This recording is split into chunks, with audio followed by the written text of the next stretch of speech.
தேர்தல் நெருங்க நெருங்க தினமும் ஒரு செய்தி வெளியாகி பரபரப்பை ஏற்படுத்தி வருகிறது. அப்படி தற்போது தமிழக அரசியலில் பரபரப்பை ஏற்படுத்தியுள்ள காங்கிரஸ் திமுக மோதலால் கூட்டணி முடியுமா என்ற அளவுக்கு பேச்சுகள் எழுந்துள்ளது.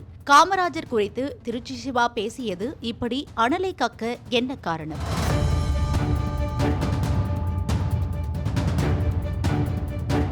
திமுக எம்பி திருச்சி சிவா முன்னாள் முதலமைச்சர் காமராஜர் குறித்து நிகழ்ச்சி ஒன்றில் பேசியது பெரிய அளவில் சர்ச்சையானது.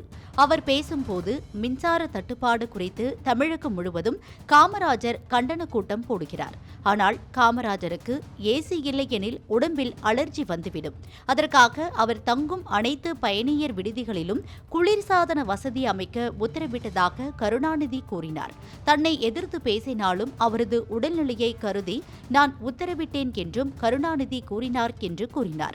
இதனையடுத்து எளிமையை விரும்பும் தலைவராக வாழ்ந்த காமராஜர் குறித்து திருச்சி சிவா பேசியது சர்ச்சையானது. இதற்கு காங்கிரஸ் கட்சியின் மூத்த தலைவர்கள் பலரும் கடும் எதிர்ப்பினை தெரிவித்து வருகின்றனர்.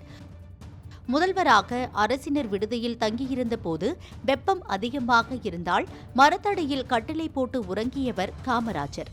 அவர் ஏசி இல்லாமல் தூங்க மாட்டார் என்று திருச்சி சிவா எம்பி கூறியிருப்பது உண்மைக்கு புறம்பானது. காமராஜருக்கு எதிராக கடந்த காலத்தில் காழ்ப்புணர்ச்சியில் பரப்பப்பட்ட கட்டுக்கதைகளின் தொடர்ச்சியாகவே இதை பார்க்க வேண்டியுள்ளது. காமராஜர் வாழ்ந்த வீட்டுக்கு காங்கிரஸ் கட்சி வாடகை கொடுத்து வந்தது.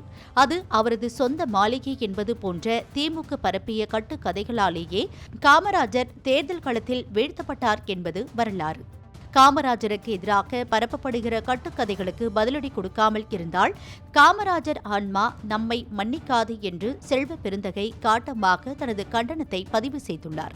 ஏசி அறை இல்லாமல் காமராஜர் உறங்க மாட்டார் என்று திருச்சி சிவா சொன்னது பொய் என காங்கிரஸ் எம்பி ஜோதிமணி விளாசியுள்ளார். இதனால் காங்கிரஸ் திமுக கூட்டணியில் சிக்கல் எழுந்துள்ளது.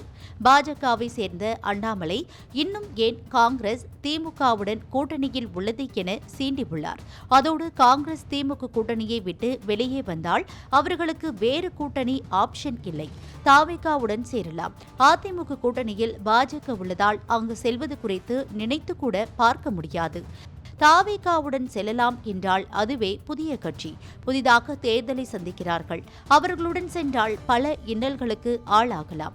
சில ஆண்டுகளுக்கு முன்பு திமுகவுடன் பனிப்போரில் இருந்த காங்கிரஸ் கமலுடன் மக்கள் நீதி மையத்தில் இணைய போகிறார்கள் என்று பேசப்பட்டது.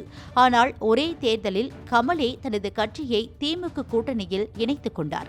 தாவேகாவை நம்பி சென்றால் இந்த நிலை போல ஒரு நிலை ஏற்படலாம். அதனால் திமுக கூட்டணியை விட்டு சென்றால் காங்கிரஸ் தமிழ்நாட்டில் வாழ முடியாது என்ற நிலையே உள்ளது.